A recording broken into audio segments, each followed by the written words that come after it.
Salut l'équipe, aujourd'hui on se retrouve pour parler des généralités sur les puissances. Allez, ne vous inquiétez pas, si vous n'avez encore rien pigé à cette leçon, je suis là pour vous filer un petit coup de main. Oh, voilà une annonce qui me met en joie. Donc, on fait comme d'hab, un petit point leçon et après 2-3 petites applications pour que tu comprennes bien. C'est bon pour toi? Salut, moi, je suis partant. Alors, let's go.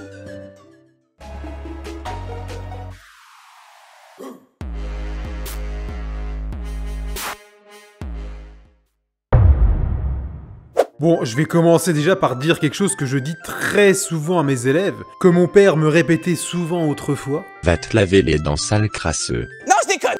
En fait, il me disait que les mathématiciens sont des paresseux intelligents. Ce qui est plutôt encourageant pour toi puisque t'as fait la moitié du chemin. LOL. C'est drôle, hein? Non, en vrai, j'ai toujours beaucoup aimé cette phrase car elle a du sens. On va toujours essayer de se simplifier la tâche tout en restant ultra solide et rigoureux. Ça tombe bien, les puissances sont un parfait exemple et je vais t'expliquer pourquoi. Mais avant ça, je te rappelle quand même que les facteurs sont les éléments qui composent une multiplication. Voilà, en gros. Du coup, pour bien que tu comprennes, on va prendre un exemple. Là, regarde, j'écris 5 multiplié par 5, multiplié par 5, multiplié par 5, multiplié par 5, multiplié par 5. Bon, je pense que t'as remarqué que c'est ni facile à lire, ni à écrire, en plus d'être vachement chum comme expression. Et justement, les puissances vont me permettre de vachement simplifier l'écriture. Regarde, comme j'ai le facteur 5 qui revient, je commence par écrire 5, qui ici va être appelé la base. C'est la base. Et comme dans l'expression de départ, il y en a 6, je vais écrire un petit 6, appelé l'exposant. Donc, tout ça se lit 5 exposant 6. Et le tout forme une puissance de 5.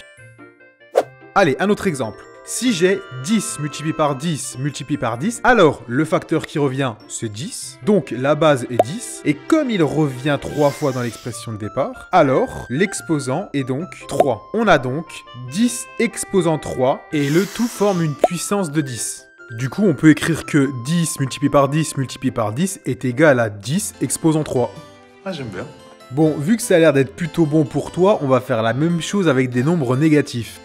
Bah ouais, qu'est-ce que tu crois? En fait, c'est ultra bidon dès lors que tu te souviens qu'un nombre est caractérisé autant par son signe que par sa distance à 0. Du coup, dans cette expression, le nombre qui va nous servir de base va être moins 6 en entier. Et on va donc l'écrire entre parenthèses, sinon le signe ne sera pas pris en compte. De plus, comme il y en a 4 dans l'expression de départ, alors l'exposant sera de 4. Et au final, l'expression de gauche est égale à moins 6 entre parenthèses, exposant 4. Bon, j'espère que pour l'instant tout est bon. Je n'en doute pas.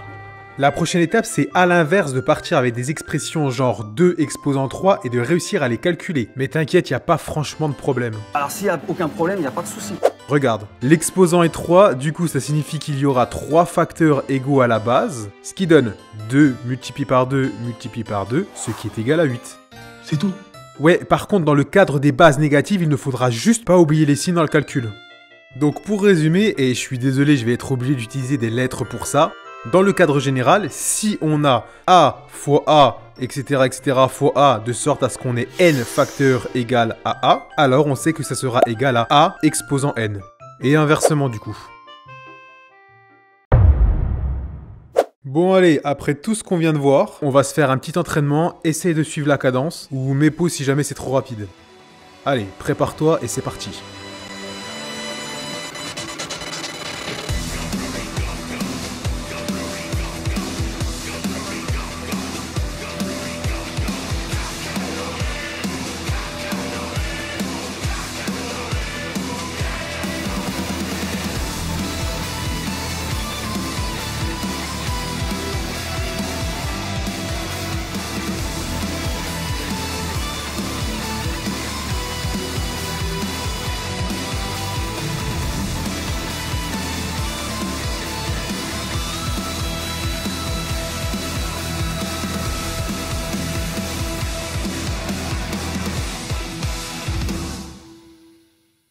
Bon voilà, c'est la fin de la vidéo. Le mot du jour à mettre dans les commentaires sera exposant. Surtout, prenez soin de vous et je vous laisse avec la correction d'entraînement. Tchuss.